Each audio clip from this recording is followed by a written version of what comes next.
This is a presentation on infertility management in primary care. You may ask yourself, why primary care and infertility? Well, because it's common. It doesn't just pick on the old or the young.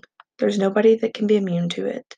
It can affect anyone, and it's important for us as primary care providers to be able to know how to approach this.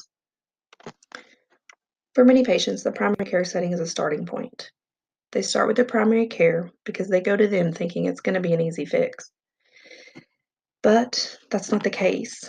Statistically speaking, 1 in 10 couples struggle with infertility, and as a patient ages, that struggle becomes harder and harder. Do you see those pictures there?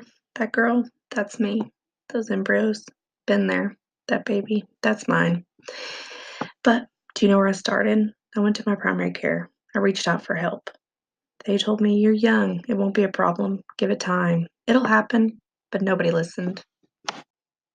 I did just what the doctor said. I waited a year and still wasn't pregnant. So then I decided to go see a specialist. It was there. I was given devastating news that no 25-year-old wants to hear. Do you know what could have called it before anything? Yep, that's right, my primary care. In my case, my primary care doctor didn't listen to me. And unfortunately, that ended up costing me a lot. There's a lot we can do as future primary cares. There's lab work, there's semen analysis that can be ordered on an outpatient basis, ultrasounds, educate, medications. Being able to rule out the basic causes may help provide a patient with a diagnosis. We need to evaluate them medically. We need to look at their BMI. We need to look at the fact, are they obese? Do they have high blood pressure? What medicines are they taking? Are they diabetic? Is it well controlled? Are they using tobacco or alcohol?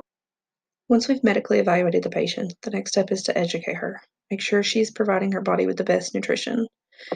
Make sure she's taking a prenatal vitamin. Make sure she's getting enough folic acid. She needs to understand what she can do now to help her body later. And that's the next step, if unsuccessful, with finding out what's causing the patient's infertility is a referral. A referral to a gynecologist, who, if unsuccessful, will likely refer them to a reproductive endocrinologist. But we want to provide them with a good base for when they start their journey.